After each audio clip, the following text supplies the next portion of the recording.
Hey everybody, and welcome back to the Restaurant and Bar Marketing Podcast from Los Angeles, California. This is your host, Eric Schellenberger. So today, this one's going to be kind of visual more than audio. So it's probably a better idea to catch this one on YouTube. I'll try to make it as audio friendly as I can. So we're going to talk about the best possible approach for a restaurant or bar website. And now this is, if you already have a website and you've already done it and you want to either redo it, you want to upgrade it, this is the time. If you're about to open a restaurant, you need some advice on how to start a website, this is exactly how to do it. So I've said this a million times in all of my books and everything I do online. It's not about the content. It's not about how pretty the website is. It's about how visible it is. It's about how many eyeballs you get on it. The sole purpose of a website for a restaurant is to get people to see you, to like you, to walk in the door, to spend money. Everybody seems to be very, very preoccupied about how visually appealing it is.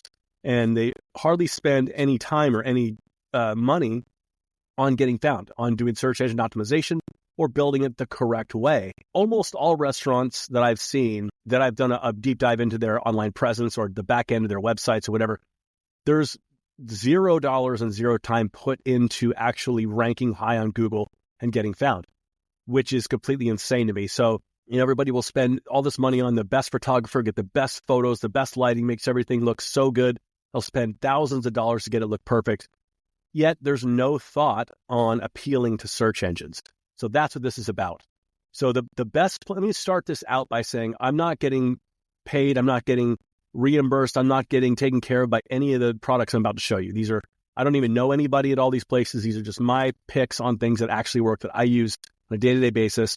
And this is the right way to do it for the most eyeballs in your brand. So if you have a restaurant, do yourself a favor and start with a WordPress platform.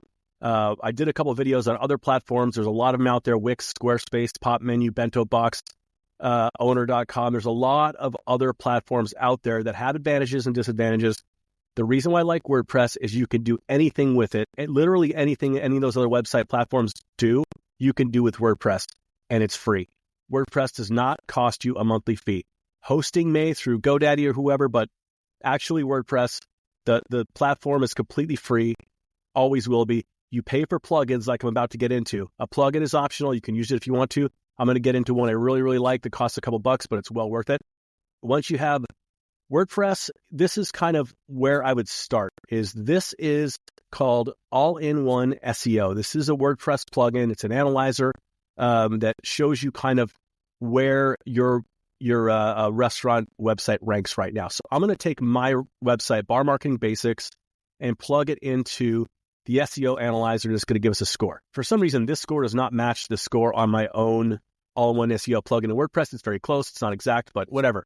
It probably picked up a cached version of the website. So 83 is excellent according to them. It's because of them that it's actually at 83. I started in the 60s, which was pretty bad. Fixed a bunch of errors, and now I'm up at 83. This is what this looks like. So if you have WordPress, your dashboard's going to look a lot like this. So once you install the all-in-one SEO plugin, looks like this right here. Now this is what my score is in the website. And like I said, it has gotten a lot better over the months. And these are basically, this spells out for you exactly what you need to do to get this better. How these are the things that Google wants to see. This is how Google is going to rank you according to all this stuff. It likes to see a certain structure. An H1 tag is like a big headline, like the biggest, boldest type of font headline, for lack of a better way to explain it. H2 is slightly smaller, H3, 4, 5, 6, and so on, all the way down to paragraph text. So it likes to see certain sizes, certain structures, everything in a certain format. SEO title. Now my SEO title is, well, let's hop back over to this. My SEO title is right here. I got this tagline from ChatGPT, and I'll show you how I did that in a second. So the ultimate technique to skyrocket your restaurant's SEO results. I've got that from using a couple tools I'm going to show you, and that's not what I had before. It said like restaurant and bar SEO. That's it. And it was straight to the point. It was a keyword, but it wasn't something that converted because it wasn't quite the structure they want to see. So hop back over here, and now if you can actually go and analyze your competitor. With this, I plugged in my buddy Sean Walchef at Cali Barbecue. I plugged in his website, and he shows up here. He's also at an excellent rating, and Sean really knows what he's doing, and he has the same basic amount of things that could be fixed on his website that mine have. But if you're worried about what your competitor's doing to see if they rank where you should rank, it's a very good tool to analyze your competitor. And don't get too hung up on this. The score isn't everything. The score is a broad, big picture of where they are in the whole realm of things, but there's a ton of other factors that go into this. So here's where this gets interesting, is right here. The headline analyzer is amazing. This will tell you exactly what sort of words you're typing in is going to appeal to a search engine. So you can take a keyword, dump it into here, and it's going to give you, so if here's some of these ones that I've had in the past. Best AI tools for restaurant marketing. I was doing a video on this, and I will do another one. I'll probably use something close to this word. Once you get something that's close, so this is obviously not great. You need to use common words, uncommon words, emotional words, and power words. Now, most people are like, what in the, I have no idea where to even start with that. That's insane. And how do I know how to come up with this? It sounds so far over everybody's head that people just give up and don't do it. Here is where AI and ChatGPT come in. So if we go over to ChatGPT and we ask it, take that, okay, so we say, write your irresistible SEO headlines, drive traffic, shares, rank better search results for the focus keyword. So we'll go back here, and my focus keyword that I used was AI marketing tools for restaurants. So this is going to give us some of those words written in with that language. Now, here's taking this another step further. If we take these and put them into the headline analyzer tool, they're not going to be great. They're probably going to be, they're too long. They're going to be in the 50% range. Let's see how it goes. So we take this one and we get a 39. Not great. Now, remember, common, uncommon, emotional, and power words. So use common, uncommon. I think I knew how to type. I'm an author. Use common, uncommon, emotional, and power words. Okay, so we don't have to tell it start again until give it a complete sentence. It knows what we mean. Okay, so here is some better ones. Again, these are going to be hit or miss. So you have to take these and dump them into into the analyzer tool and see what it says. And you're going to get some that are great. You're going to get some that are awful. So 42% pretty bad. So you keep doing this, and eventually you're going to get some not very good. Eventually you're going to get something like this. This is the one I did on the worst Yelper I've seen, the worst Yelp profile of a guy who was obviously out to get free food, and he complained about everybody, and he had nothing good to say. Even if we have a common word, an emotional word, a power word, and no uncommon words, we're still 90%. So this is the word I used to title one of my blogs. This could be the word you use to title one of your pages. This could be some of the content in your homepage copy. So if you're a restaurant and you want to rank for restaurants in your city, you would take that word and use this same process. Then for your homepage could be the name of your restaurant / or the bar, whatever, and then that phrase it comes up with. You want to use that phrase throughout your copy or throughout your page. So once we're done with that, we find the phrase we want to use, and I'm going to show you how to do a post. This is more of a blog post. Yes, these are excellent for ranking toward the top of Google search results. Posts, our blogs are great, but if you're a restaurant, you're probably not going to blog. Everybody's got the best intention to do it. Everybody says to do it. Everybody knows to do it. Nobody does it. I'm not going to get into the reason why you want to do it or not, but I just noticed right here that I missed my keywords. So here's this one. This is the one taken. I got that title from the SEO, the all-in-one SEO tool. Here it is being implemented, and I've built a page based on, I did a video on YouTube. I linked it to this. I used my keyword in the title. I used it in the link. I used it in my H1 tag. It has it here in the H2 tag. It has it throughout here. I've linked to external links, internal links, the whole deal. One thing that I did was forget my tags. So great opportunity. So I'm going to say here's how you generate tags, which is you could generate YouTube tags this way. You can generate blog tags, anything with a WordPress platform. You can say generate. Okay, we're going to say generate high traffic YouTube tags based on this content. And I'm going to take my content, put it in there, which I got that content from ChatGPT in the first place. I actually took I took the audio recording of this. So it's me talking. I took all of the transcript, that's the word, of me talking, dumped it in here and said, write this text based on my talking in a podcast. So it wasn't ideas that's ChatGPT is pulling from the internet, because they're usually awful. They're usually very flawed, and they're a mess.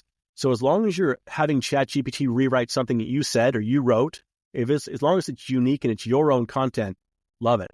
Even though you can't take what I said and put it in a website, because I say a lot and I say so a lot. It doesn't make any sense. So I had ChatGPT take my own stuff. This is my content. I'm the author. Okay, so there's our tags. So I'm going to take these tags, and to get them in there properly, I am going to put a comma after every one of these. So if I just try to copy and paste this into there, it's going to paste it as one gigantic word. It's not really going to work out. So I'm going to take a notepad, put commas after every one of them. There we go. Grab this. And once we're over here, paste tags. There they are. Update this. Now, those are all tags that are relevant to this page. They make sense. They're not pulled off of some generic list somewhere. These are my own words transferred into tags that get a lot of high search volume on Google. So now we go back here. There they are. And now my tags are all in there. Now my headline score, the one that it had me use, 90 out of 100. And this is my SEO score, 85 out of 100. That's how well this post is optimized. Here's one thing to think of that. Now let me go over to my pages. Now a restaurant website is going to be more pages and posts. Probably not going to be that very many posts unless you're a blogger. Like I said, please do it. But these are the pages on my website. Now, a lot of these are written how to maintain your restaurant's stellar reputation using these techniques. That used to say reputation management, and kind of boring. But I've since upped my wording and worded everything a little bit differently depending on how this wanted me to do it. And so these are the strength of my headlines and how compelling is it for someone to click on? How searchable is it? This is how well I've done the optimization. Here's the good part. You don't have to know this stuff. You don't have to know how to do this. If you have a web guy and you have the all-in-one SEO plugin, which is right there, this plugin is $200 a year. It's really, really cheap. You don't have to know how to do it. Like I said, get your web guy to install the all-in-one SEO plugin, configure it. You have to configure it to for a Google API so it trusts your location, for your Google Analytics dashboard so it can give you accurate numbers. You have to connect it to a couple things, so it's going to take your involvement. Do not have your web guy connected to all of his credentials. Don't do that. If and when he goes away, which he will, he'll stop answering his phone one day like all web guys do. He'll disappear. He'll stop returning emails. The guy's off the face of the earth. So don't rely on him ever, ever, ever. Have all this stuff under your name, under your logins, under your email, so you are in control. So anyway, once that's done, once you are on the phone with your web guy or you're sitting in front of him or whatever, and you're going through all this and you set everything up, then you can say, okay, go ahead and run with it. And so you can tell if he's doing his job. This is because most websites and most SEO guys, you have no idea what they're doing. I own an SEO company. My clients don't know what I'm doing. Luckily, as long as I show them the results, they really don't care. But if you do care, this is a good way to audit what they're doing. So if you look back into your pages and you can see that these numbers say they start awful, and as he's optimizing them, they get better and they get better. And eventually all these your title, your headline score doesn't necessarily have to be awesome, because if it's a contact us page, you don't have to get creative. You can just say contact us and it's going to score low. But if that's not the point of that page, who cares? Just make sure you're optimizing all this stuff. So I've got a ways to go. I've got 84s here. I've got a 90s, great, but that has some more room, and I could start improving upon these scores. This is my homepage. So this is obviously one of the better ones, not the best, but it's up there. I still got to work on it. I still have to improve it, but so far it's pretty good. And so once you've got all this stuff going for the most part, once it's building traffic, and you should, if you're adding stuff to this, it's a better idea to add and improve along the way as you go in the long run. If you do everything at once and you have everything optimized all in 1 week or whatever, you've got everything max and you set it and forget it and walk away. That's not necessarily a good thing. So you need to be making constant updates, constant additions to your web presence in order for Google to keep maintaining a high ranking. That's one thing that's going to be a big, big deal, is make sure you're updating. That's what blogging is about. Blogging means you're adding new content every so often, every week, every month, every whatever it is. It's got to be fresh and new. So keep that in mind. This is an ongoing task, whether it's you or one of your employees who really knows this well, or a web guy that you could trust. Either way, cool. Now, the overview report, I just hooked this up. So my overview report, my traffic looks awful. It's fine. When you log in and you go to your homepage right here on the dashboard, on the WordPress dashboard, you configure this correctly. This is where the overview report is going to be. So this can show you all your analytics. This can show all the numbers of what's trending, what's going up or down. So again, without you having to rely on somebody to give you a report or steer you in the right direction or lie to you, this is where everything is. So you could tell, keep in mind, this is going to eventually plateau. Once you are open for a while, or the website's up for a while, 6 months, a year later, whatever it is, whatever the time frame is, it's going to plateau. So if you see it starting to level off, totally normal, that's fine. Okay, so the bottom line is, if you're not starting with a well-researched keyword, you're kind of starting in the dark, and you don't know where you're basically buying a restaurant without realizing if there's a demand for that type of food in the neighborhood. If you're in a neighborhood that has a zero demand for, say, Indian food, and you put an Indian restaurant in there, it's going to fail. Same thing goes with if there's 900 pizza restaurants and you put the 901st pizza restaurant in that same neighborhood, probably going to fail. And that's the same exact thing as not doing keyword research. So make sure you're leveraging ChatGPT as much as you possibly can. This thing could do some really amazing things. I also asked ChatGPT to generate me an image for one of the pages I used that was on my website, and this was the AI marketing tools for restaurants. So if you go to this page, I had this image generated by ChatGPT, and I tag these with ChatGPT generated image right here, because a lot of times they look kind of weird. They don't look great. The point is, I'm able to add an image that I can use alt and meta tags on, basically putting keywords attached to an image. With every one of these every image you have on your website, if it's a restaurant website, by all means, you want to use alt and meta tags. If it's a picture of restaurants in your city, .jpg, cool. Name it that. Name it whatever these are. This one is named AI Marketing Tools for Restaurants, .jpg. So this all goes to the same basic big picture in order to optimize for that word.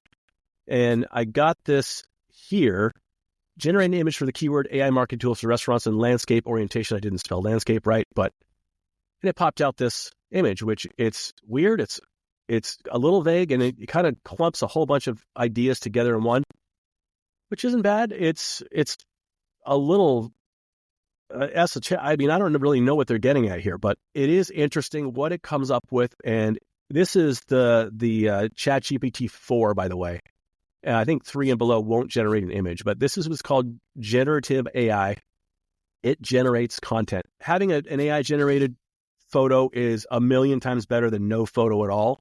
So that is where that kind of stuff gets implemented, and it just helps with the overall optimization of that page. This is another one that I just did on, there you go, on AI. So ChatGPT in mind, that any question you have, if you want to ask it a random question, and if you want to know search volume on a certain word, so everybody wants to use restaurants near me, or restaurants in, say you live in Los Angeles, restaurants in Los Angeles. That's such a broad word. You're never, ever going to rank for it because you've got 9 million other competitors ranking for it. So you can ask it, show me the keywords in my area for whatever. It'll give you a list. Then you can say, okay, show me search volume for those keywords. It'll give you the volume. How many people per month search for that word? Now you know the value of the word.